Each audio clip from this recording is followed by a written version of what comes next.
비상계엄 사태 이후 탄핵을 촉구하는 집회가 열리는 상황을 보며 외신들은 한국의 상황이 생각보다 엄청나다고 말하고 있습니다. 한국인들은 세계에서 가장 민주화된 국민들이며 그들의 집회와 시위 문화는 전 세계인이 본받아야 한다며 앞다투어 집중 보도하고 있다고 합니다. 과연 영국에서는 한국에 대해서 어떤 시각으로 바라보고 있을까요?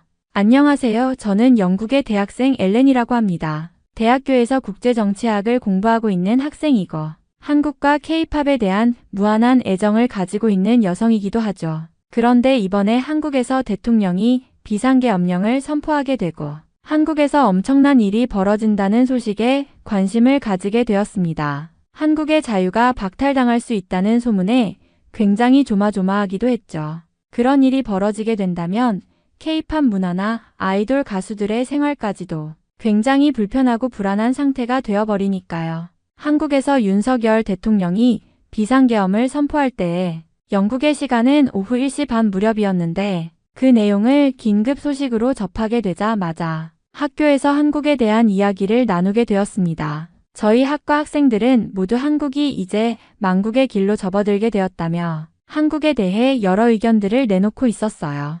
특히 저희 학과에 있는 중국인 친구리는 한국에서 그런 일이 일어날 줄 알았다면서 그동안 저희가 가지고 있던 한국에 대한 이미지가 전부 허상에 가깝다는 말을 하더라고요. 한국은 이미 여러 번 그런 계엄령 사태가 있었고 그만큼 정치도 불안하고 경제도 가난한 나라라고 했습니다. 중국에서는 그런 일이 발생할 일이 없고 그런 일은 후진국에서만 일어나는 상황이라고 못 박았습니다. 린의 발언은 저를 적잖이 당황하게 만들었습니다. 제가 알고 있던 한국과는 너무도 다른 모습으로 묘사되었기 때문이에요. 린은 한국의 경제가 불안정하고 정치적으로도 혼란스럽다고 주장하며 한국이 선진국이라는 이미지가 허상에 불과하다고 단정지었어요. 그녀는 한국을 이해하지 못하거나 애정이 없는 사람들에게 흔히 들을 법한 비판들을 늘어놓았지만 저는 그 말들을 쉽사리 받아들일 수 없었습니다. 그녀는 한국은 그저 겉만 화려할 뿐 경제적 격차나 사회적 문제들이 심각하다. 그런 나라가 어떻게 세계적인 선진국이라고 불릴 수 있겠느냐고 말했죠. 특히 비상계엄 상황이 벌어진 점을 근거로 한국의 민주주의 자체를 의심하는 듯한 태도를 보였습니다. 그러나 저는 한국에 대한 과거의 이미지를 알고 있었습니다. 그런 상황 때마다 사람들은 촛불 집회를 나서거나 잘못된 행동을 바로 잡으려고 하는 움직임을 보였거든요. 마침 국제정치학 전공 수업 시간이 되었고 교수님께서는 한국의 상황을 말씀하시면서 민주주의와 한국에 대한 이야기를 하기 시작하셨죠. 저는 교수님께서 한국이 슬기롭게 극복할 거라는 말을 할 줄 알았고 한국에 대한 긍정적인 평가를 기대하고 있었습니다. 그런데 교수님께서는 저의 생각과 상반된 주장을 하셨고 이제 한국은 끝난 나라라는 말을 되풀이할 뿐이었어요. 교수님은 강단에 서서 현재 한국에서 벌어지고 있는 계엄령 사태를 강하게 비판하며 수업을 시작하셨습니다. 여러분, 한국은 더 이상 우리가 이상적인 민주주의 국가라고 칭송하던 모습이 아닙니다.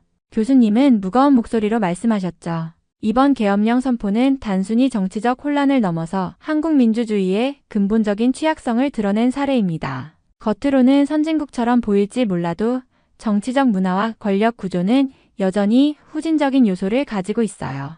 교수님은 이어서 한국의 정치체제가 가진 문제를 지적하셨습니다. 한국은 민주주의를 실천한다고 주장하지만 실상은 정치 엘리트들이 권력을 독점하며 그 권력을 유지하기 위해 국민을 이용하고 있어요. 이번 계엄령은 그것을 극명히 보여줍니다. 민주주의 국가라면 정부는 국민의 신뢰를 바탕으로 운영되어야 하지만 한국의 경우 국민의 분노를 억압하기 위해 군대와 경찰력을 동원하고 있지 않습니까? 이것은 민주주의라기보다는 독재에 가까운 행동입니다. 그는 또 이번 사태가 한국 경제에도 심각한 영향을 미칠 것이라고 경고했어요. 한국 경제는 이미 고령화, 낮은 출산율, 가계부채 증가와 같은 구조적 문제로 위태로운 상태였습니다. 그런데 이번 정치적 불안정은 외국 자본이 한국에서 철수하게 만들고 국내 투자 심리를 크게 위축시킬 겁니다. 정치와 경제는 뗄 수 없는 관계인데 한국은 이번 계엄령 사태로 스스로의 경제적 입지를 크게 훼손하고 있어요.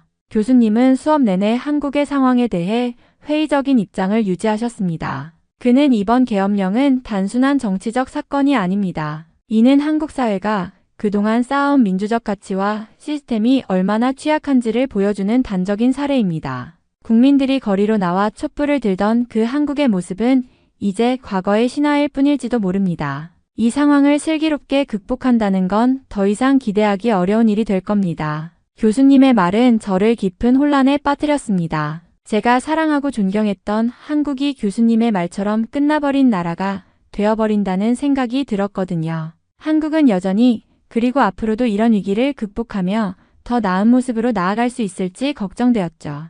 교수님의 부정적인 분석에 저는 쉽게 동의할 수 없었지만 그의 논리와 비판이 저에게 의문과 불안을 안겨준 것도 사실이었습니다. 수업이 끝나갈 무렵 한 학생이 손을 들고 물었습니다. 교수님, 그런데 한국 국회가 대통령의 계엄령을 무산시킬 수 있는 권한이 있다고 들었는데 혹시 그런 일이 벌어지고 있지는 않나요? 교수님은 그 질문을 듣고 약간 고개를 갸웃거리며 스마트폰을 꺼내 뉴스를 확인하기 시작하셨습니다. 교실은 갑작스레 조용해졌고 모두가 숨죽인 채 교수님의 반응을 기다렸어요. 몇 초 후 교수님의 표정이 크게 달라졌습니다. 눈을 크게 뜬 채 놀란 얼굴로 고개를 들며 말씀하셨죠. 뭐라고요? 이건 정말 놀랍군요. 방금 속보가 떴습니다. 한국 국회가 대통령의 계엄령을 무산시키는 결의안을 압도적인 찬성으로 통과시켰습니다. 이건 정말 대단한 일이네요. 교수님의 목소리는 흥분으로 떨렸고 그는 잠시 말을 멈추고 뉴스를 더 읽었습니다. 이내 고개를 끄덕이며 감탄을 이어갔습니다. 한국이란 나라는 정말 놀라운 힘을 가지고 있군요. 대통령이 비상계엄령을 선포한 그 순간 국민들은 거리로 나와 목소리를 냈고 국회는 그 목소리를 받아들여 대통령의 결정을 뒤집어 버렸습니다. 이렇게 강력한 시민의 힘과 민주적 시스템이 작동하는 나라가 또 있을까요?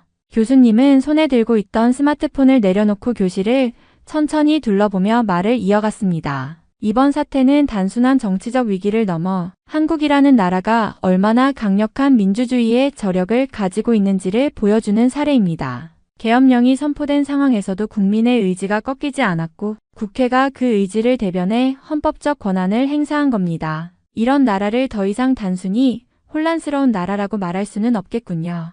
교수님은 잠시 웃음을 띠며 한마디 덧붙이셨습니다. 솔직히 말해 제가 방금 전까지만 해도 한국이 끝났다고 단언한 건 성급한 판단이었군요. 한국은 끝난 나라가 아니라 위기를 극복하는 데 있어 세계 어디에도 없는 독특한 방식과 저력을 가진 나라입니다. 정말 존경스럽네요. 그 말을 듣는 순간 제 가슴은 벅찬 감동으로 뛰기 시작했습니다. 한국이 단순히 위기를 겪는 나라가 아니라 그 위기를 정면으로 마주하며 새로운 가능성을 만들어내는 나라라는 확신이 들었어요.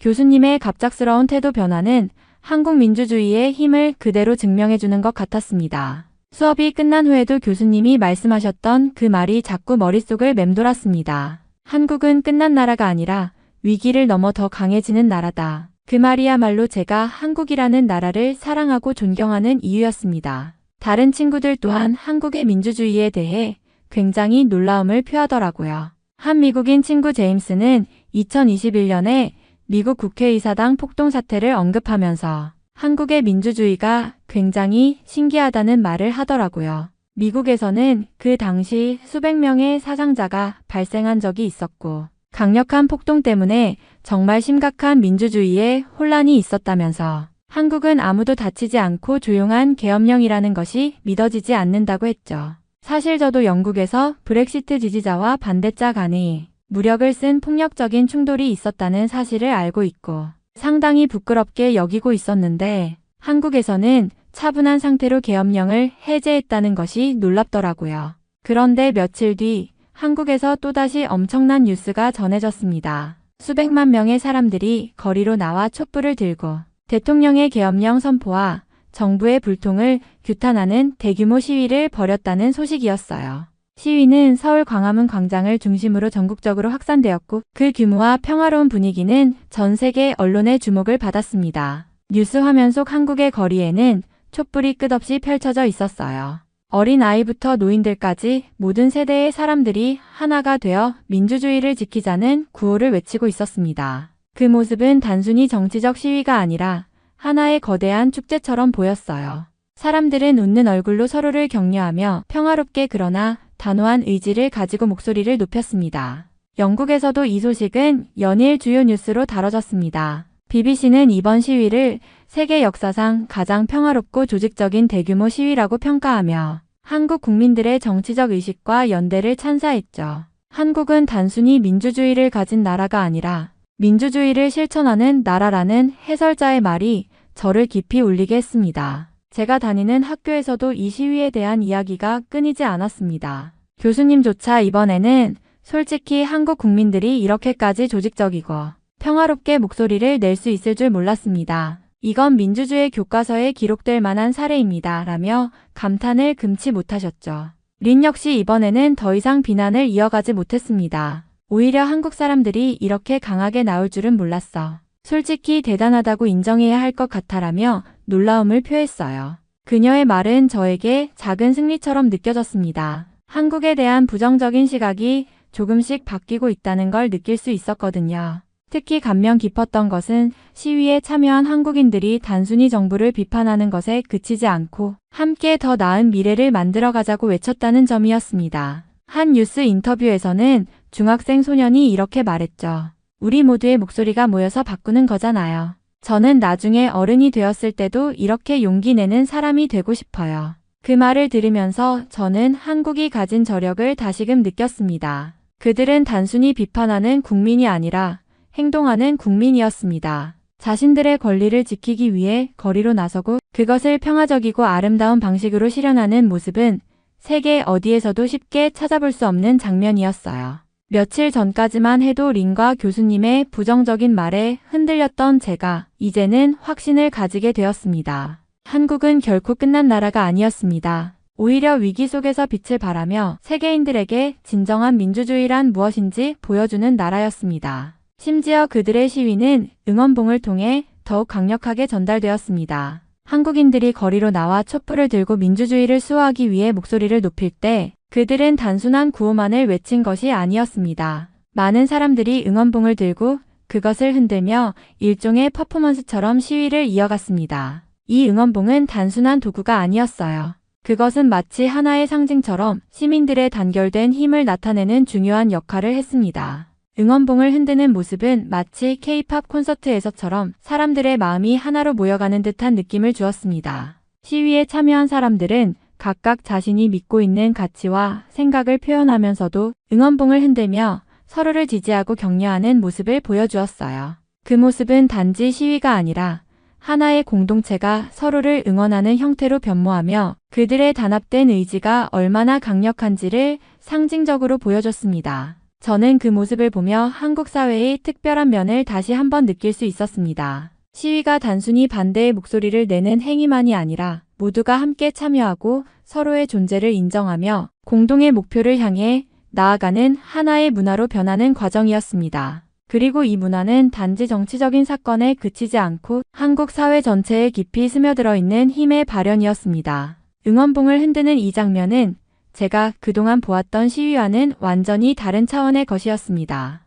그들은 분명히 강하게 항의하고 있었지만 동시에 평화롭고 감동적이며 적극적으로 사회를 변화시키고자 하는 열망이 느껴졌습니다. 이 모습은 제게 큰 인상을 남겼고 한국인들이 가진 사회적 역동성과 그들의 결속력이 얼마나 대단한지를 확신시켜 주었습니다. 시민들의 목소리는 단지 외치는 것에 그치지 않았습니다. 그들은 응원봉을 흔드는 그 한순간에도 자신들의 목소리가 하나로 모여 더 강력한 힘이 되어 그들에게 어떤 역경이 닥쳐도 절대 꺾이지 않겠다는 의지를 보여주고 있었습니다. 그 힘은 무엇보다도 한국이 가진 진정한 민주주의의 저력을 상징하는 것이었습니다. 몇 일 후 교수님과 제임스 그리고 저는 수업 중에 한국의 시위 문화에 대한 이야기를 나누게 되었습니다. 수업이 끝난 후 제임스가 교수님에게 질문을 던졌습니다. 교수님, 제가 궁금한 점이 있는데요. 한국에서 최근 일어난 시위에 대해 들었어요. 사람들이 굉장히 강력하게 시위하고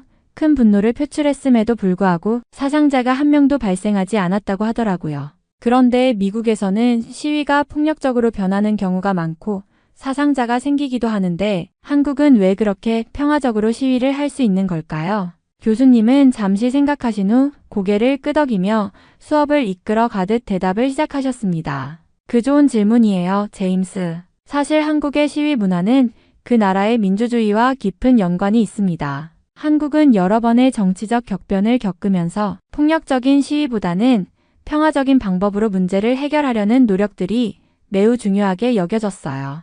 가장 대표적인 사례가 바로 1980년대 광주 민주화 운동입니다. 그 사건은 많은 희생을 치르면서도 사람들은 폭력보다는 평화적이고 민주적인 방법을 통해 저항을 선택했습니다. 교수님은 잠시 멈추시고 학생들이 집중하는 모습을 확인한 뒤 계속 말씀을 이어가셨습니다. 그런 역사적 경험들이 한국 사회의 시위 문화를 형성하는데 큰 영향을 미쳤습니다. 한국은 민주주의를 위한 투쟁을 할 때 폭력 없는 저항을 선택하는 전통을 가지고 있어요. 시위가 일어날 때 그들은 단지 자신들의 목소리를 내는 것뿐만 아니라 그 목소리를 어떻게 평화적이고 질서 있게 표현할지에 대해 깊이 고민합니다. 이는 단순히 정치적인 목적을 넘어서 사회의 가치와 민주적 원칙을 지키려는 의지의 표현이라고 할 수 있습니다. 제임스는 교수님의 설명을 들으며 여전히 궁금한 점이 남았던 듯 질문을 덧붙였습니다. 그렇다면 한국에서 이렇게 폭력적인 시위가 아니라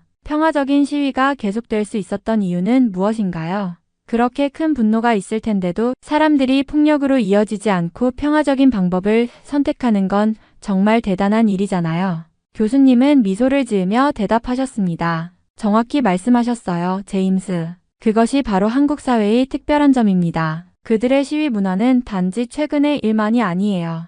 이 문화는 오랜 시간 동안 사회적, 정치적 변화 속에서 자연스럽게 형성되었고 시민들은 스스로 폭력 없는 저항의 중요성을 깨달았습니다. 또한 한국 사회에서는 시위가 단지 불만을 표출하는 것이 아니라 더 나아가 사회적 연대와 공동체 의식을 확인하는 중요한 과정으로 여겨집니다. 제임스가 다시 생각에 잠기며 말했습니다. 그럼 한국인들이 이렇게 평화적으로 시위를 하는 이유는 그들이 민주주의와 사회적 책임을 정말 중요하게 생각해서 그런 건가요? 교수님은 고개를 끄덕이며 수업을 마무리하듯 말했습니다. 맞아요, 제임스. 한국인들은 민주주의와 시민으로서의 책임감을 매우 중요하게 생각합니다. 그들은 과거의 역사를 통해 얻은 교훈을 바탕으로 서로를 존중하고 평화적으로 문제를 해결하려고 노력하죠. 바로 그 점이 한국이 가진 특별한 점입니다. 우리는 이와 같은 한국의 시위 문화를 배워야 하고 그들의 평화적인 저항이 얼마나 강력한 힘을 발휘할 수 있는지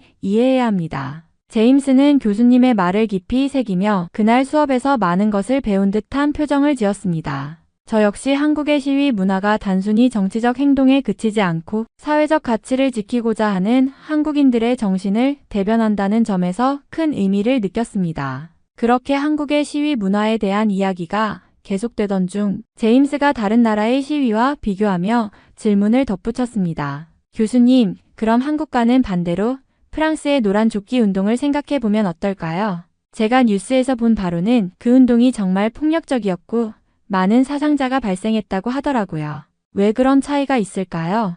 교수님은 제임스의 질문에 잠시 생각하시더니 그 차이점에 대해 설명을 시작하셨습니다. 맞아요, 제임스. 프랑스의 노란 조끼 운동은 한국의 평화적인 시위와는 확실히 다른 양상을 보였죠. 그 운동은 2018년 말에 시작되어 주로 경제적 불평등과 정부의 정책에 대한 반발로 일어났습니다. 처음에는 평화적인 시위로 시작되었지만 시간이 지나면서 경찰과의 충돌과 폭력적인 상황이 잇따랐습니다. 그리고 그 결과로 많은 사상자가 발생했죠. 교수님은 잠시 멈추고 학생들이 집중할 수 있도록 이야기의 맥을 짚어주셨습니다. 그렇다면 왜 한국과 프랑스의 시위에서 이렇게 큰 차이가 생길까요? 중요한 점은 각 나라의 시위 문화와 역사적 배경에 있습니다. 한국은 오랜 역사 동안 민주주의를 위해 싸워왔고 그 과정에서 평화적 시위가 중요한 원칙으로 자리 잡았어요. 반면 프랑스는 더 다양한 시위 방식이 존재해왔고 때때로 시위가 폭력으로 변질되는 경우도 많았죠. 노란 조끼 운동은 국민들의 불만이 매우 강하게 표출되면서 그것이 폭력적인 행동으로 이어졌던 경우입니다. 제임스는 여전히 궁금한 듯 고개를 갸웃하며 말했습니다. 그럼 왜 그런 폭력적인 시위가 발생하는 걸까요?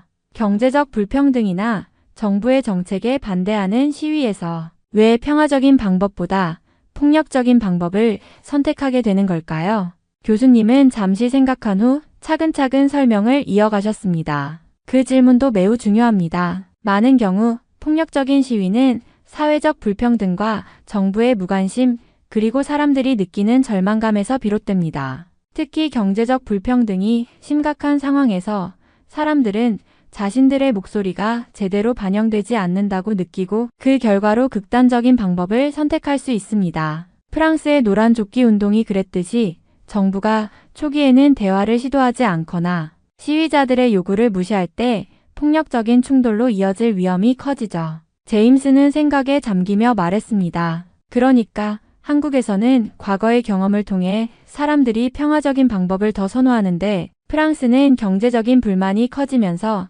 시위가 폭력적으로 변할 수 있다는 거군요. 교수님은 고개를 끄덕이며 마무리했습니다. 정확합니다. 물론 두 나라의 시위 모두 정당한 이유로 일어났지만 어떻게 그 불만을 표출할지는 사회와 문화, 그리고 정부의 대응 방식에 따라 달라집니다. 한국은 평화적 저항의 중요성을 깊이 이해하고 있지만 프랑스는 때로 그 불만이 폭력적인 행동으로 이어지는 경우가 많죠. 그래서 우리는 양국의 시위에서 얻을 수 있는 교훈을 잘 살펴야 합니다. 저는 교수님의 말을 듣고 한국과 프랑스의 시위 방식이 각기 다른 이유를 이해하게 되었습니다. 그리고 제임스와 함께 민주주의와 사회적 불만이 어떻게 다른 방식으로 표출될 수 있는지에 대한 깊은 생각에 잠기게 되었습니다. 저는 제임스와의 대화를 통해 점점 더 친해지게 되었고 자연스럽게 한국의 정치 역사에 대해 공부하게 되었습니다. 그동안 제가 알지 못했던 많은 사실들을 알게 되었고 특히 한국의 역사에 대한 깊은 인상도 받았습니다.